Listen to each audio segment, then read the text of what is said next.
Halo Sobat Trader, apa kabar? Gimana trading hari ini? Apakah target-targetnya sudah terpenuhi atau belum?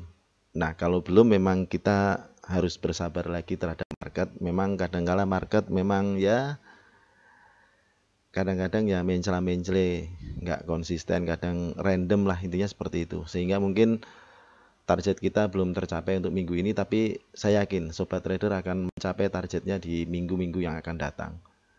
Nah, pada video kali ini saya ingin mengajak diskusi tentang sebuah pertanyaan yang mungkin pertanyaan ini saya yakin dialami oleh semua trader pada saat kita melakukan transaksi di forex market.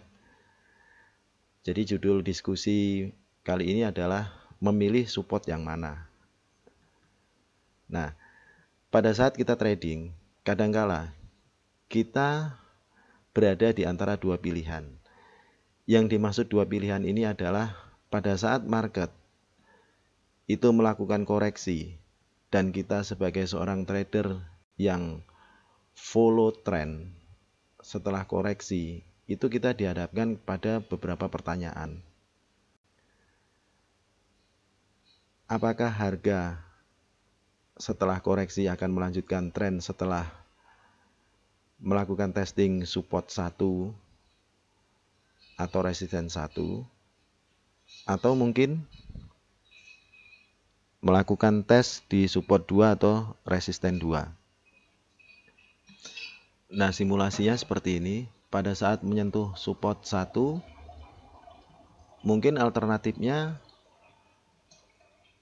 terjadi pergerakan A. Jadi setelah mencapai support 1 atau resisten 1, akan meneruskan atau melanjutkan trennya. Jadilah pergerakan A. Atau mungkin tidak terjadi hal semacam itu. Yang terjadi seperti ini. Terjadilah testing bukan di support 1 tapi di support 2. Terjadilah pergerakan B. Bagi seorang trader yang memiliki modal besar, hal semacam ini tidak jadi masalah. Akan coba melakukan open posisi di support 1, kemudian melakukan averaging di support 2 atau bahkan martingale di support 2. Tapi bagi trader yang modal kecil, hal tersebut jadi masalah. Kenapa? Kadang-kadang jarak antara support 1 dengan support 2 itu kadang-kadang sangat lebar. Nah, ini dilematis. Jadi bingung dan serba salah. Kenapa bingung dan serba salah? Pada saat kita berpikir harga ini hanya mencapai support 1, dicoba support 1, ternyata tingkat risk yang berani dipertaruhkan, berani diresikokan itu tidak kuat pada saat mencapai support 2. Tapi pada saat kita berpikir kuatnya di support 2, ternyata harga nggak mencapai support 2. Makanya kan di sini bingung dan serba salah. Nah, hal semacam itu kalau kita lihat di chart MetaTrader terjadi di pergerakan pergerakan pound sterling. Jadi kalau kita lihat pergerakan pound sterling di tanggal 26 Mei, itu setelah bullish panjang sekitar berapa pip ini? Hampir 200 pip. Pound sterling melakukan testing sampai menuju areal golden ratio. Nah, sementara yang dimaksud areal golden ratio itu kan membingungkan ya, antara 50% sampai dengan 76,8%. Yang mana yang mau kita pilih? Apakah 50% atau 61% atau 76%? Ternyata pada saat kita testing di 50%, ternyata jebol ke 61. Kemudian jebol ke 76,8. Nah, ini jadi masalah buat trader yang modalnya tidak terlalu besar. Tapi kalau bagi trader yang modalnya cukup besar, ini nggak ada masalah. 50% dites 0,01 atau 0,1, di sini melakukan martingale 0,2, di sini melakukan martingale mungkin 0,4. Nah, sekarang kan sudah profit. Di pagi ini sudah profit.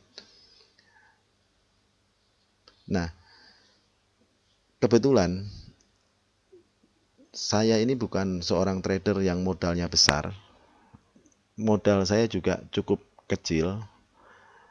Sementara saya ingin setiap kali transaksi itu biasanya saya ingin sekali untuk full lot. Tingkat resiko saya resikokan hanya 10 US dollar. Sementara kalau kita full lot, pergerakan dari level 50% sampai dengan 76,8, taruhlah 0,02 aja dari 50%. Ke 76,8 sudah pasti kita MC. Nah, bagaimana saya ngakali itu supaya tidak MC tapi semua level itu kita tes? Saya biasa menggunakan metode namanya hedging. Nah, hedging itu seperti apa? Ini langsung aja kita real di market. Yang real seperti apa? Saya contohkan.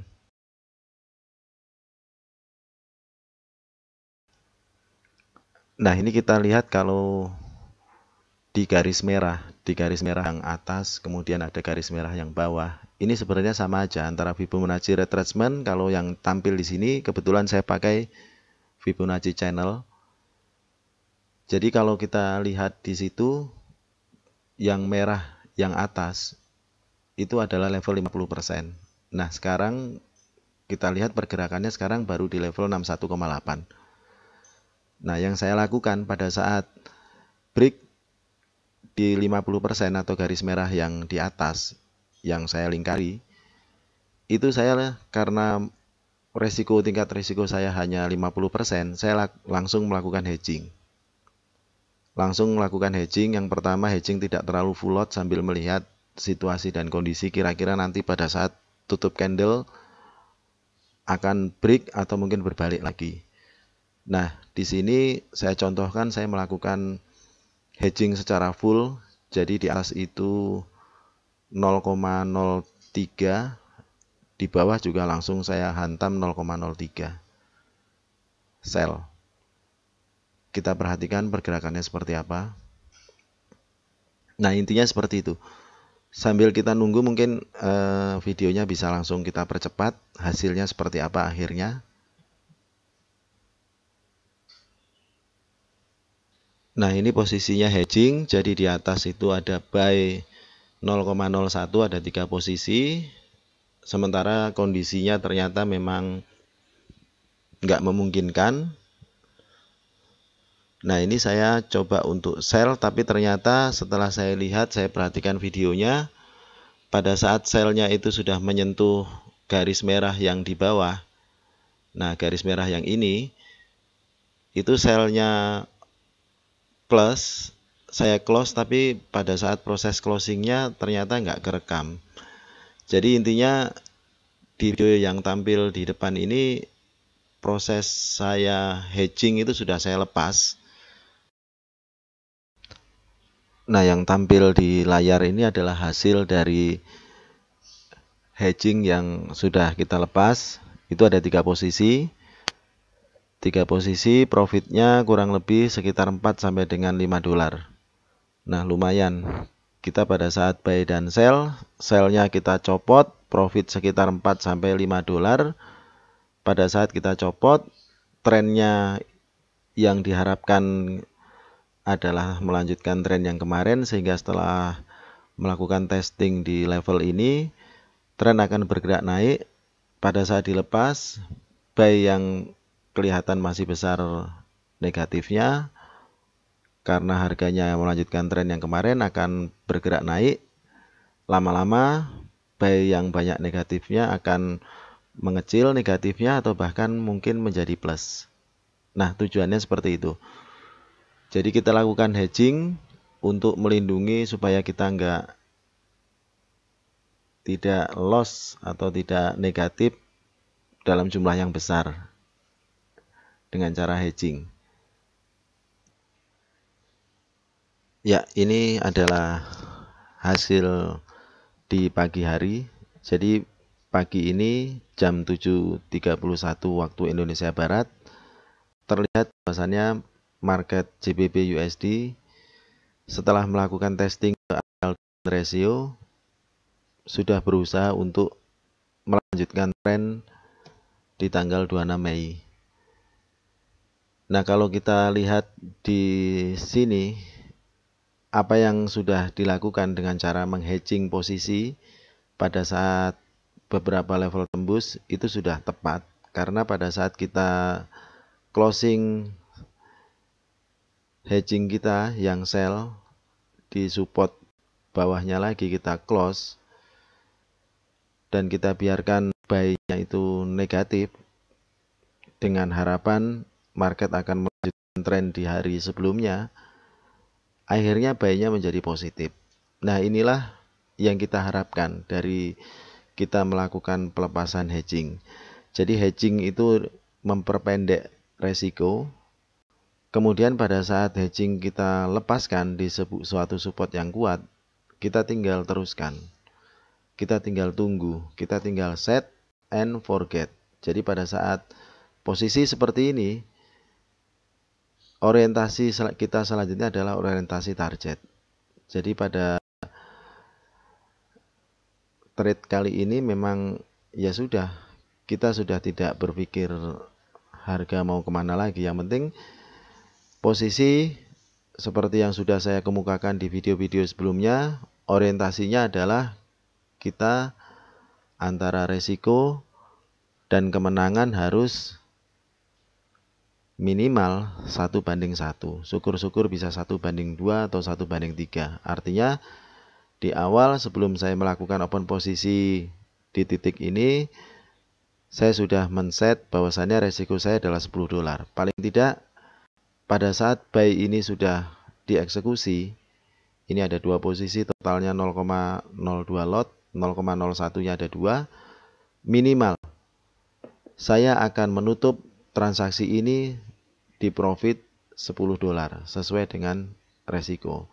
Atau syukur-syukur jika memungkinkan, yang terbaik saya langsung meresikokan, artinya betul-betul mengambil taking profit atau targetnya itu di level 23,6 atau yang lebih ekstrim lagi di level 0% di atas, di puncak. Nah, saya kira itu share video yang diharapkan nanti menjadi ajang kita diskusi, sehingga kita di diskusi nanti mendapatkan kira-kira performa yang terbaiknya seperti apa. Sementara kalau performa terbaik menurut saya seperti ini, kita lakukan hedging, kita copot, dan kita biarkan profit berjalan. Saya kira cukup video dari saya. Sekian, salam profit, salam sukses. Sampai jumpa.